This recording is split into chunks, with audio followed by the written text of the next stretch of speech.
Début janvier, c'est traditionnel, le salon de Bruxelles accueille les motos. Alors évidemment, objectif moto est de la partie, on va vous faire voir tout ce qu'il y a à visiter. Vous nous suivez? Chez le premier constructeur mondial, on aime les belles choses comme vous pouvez le voir. Bien sûr les CBR Repsol, et pas seulement elles, n'est-ce pas mademoiselle? Ici une 1000, à côté de moi la nouvelle 600. Allons voir ça de plus près. En vérité, il faut bien avouer que cette CBR 600 n'est pas tout à fait une nouvelle moto. On a un peu échancré le carénage, on l'a rendue un peu plus fluide et agressive.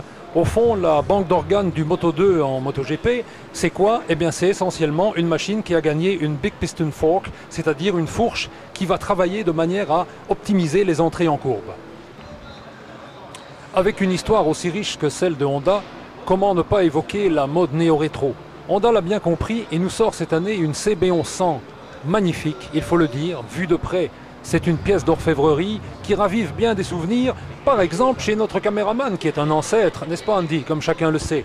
Alors ici, si on la regarde de plus près, une CB1100, ça évoque quoi? Ça évoque une CB750 de 1969 par exemple, mais ça évoque aussi, surtout, les bols d'or 1100. Et d'ailleurs le même Andy qui se trouve derrière la caméra me disait il y a quelques minutes que ce moteur finalement a beaucoup de points communs avec l'antique 1100 bol d'or.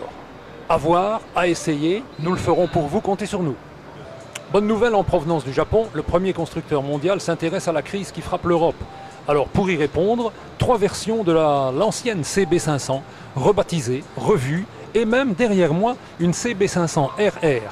Vous avez dit une basique sportive? Eh bien oui, ça existe. Ça existe chez Honda pour moins de 6 000 €, une cinquantaine de chevaux, une moto simple, dans la droite ligne de l'ancienne CB500 qui a fait et fait encore le bonheur de très gros rouleurs.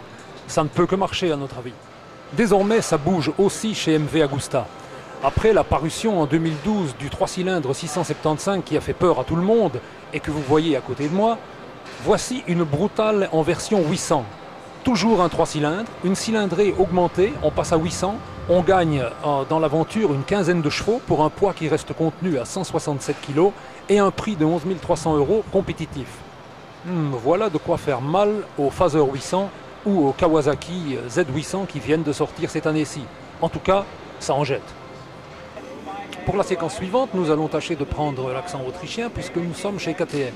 Alors chez KTM, la grande nouveauté, c'est l'Adventure. L'Adventure que vous voyez toute revue esthétiquement, mais pas seulement. Mécaniquement, ça va faire mal. Alors, une ou deux versions d'Adventure?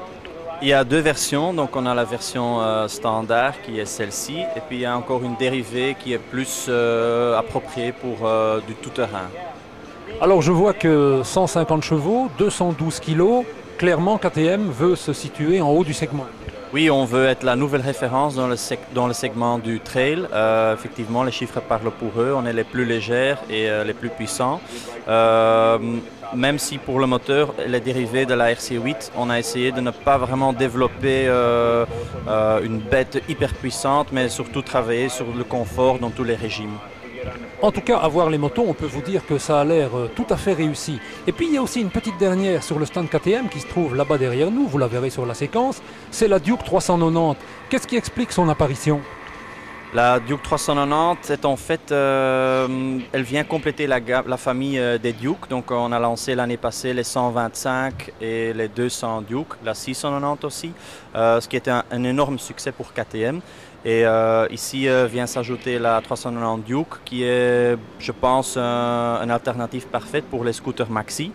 C'est une moto qui est prédestinée à la circulation urbaine en style, disons, ou bien pour profiter pleinement pour un usage des routes sinueuses. On n'en doute pas, merci. Et la prochaine étape, ce seront les essais. Nouveau détour par les contrées germaniques et cette fois un arrêt en Allemagne s'impose chez BMW. Alors, depuis qu'elle est sortie, la S1000 RR a fait couler l'encre des journalistes et les larmes des pilotes qui roulent sur d'autres machines. Tout se trouve dans ce sigle, HP4. Voici la S1000 RR dans sa déclinaison la plus noble. 193 chevaux, 169 kg, tout est dit. Pour aller plus vite que celle-là, avec toute son électronique embarquée qui a déjà fait ses preuves, il va falloir vraiment être fort.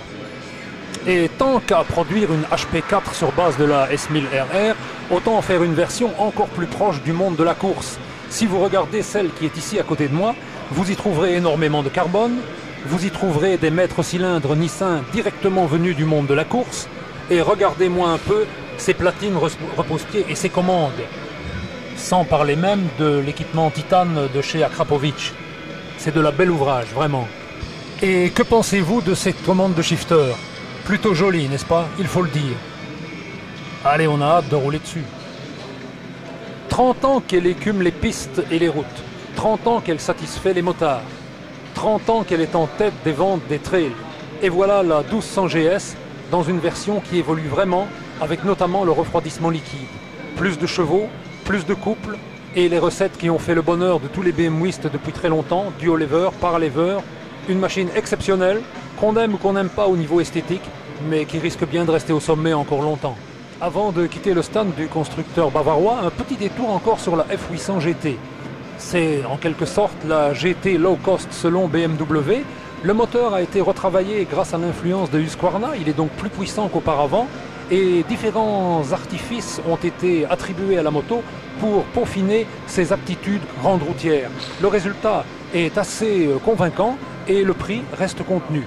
À vous de voir.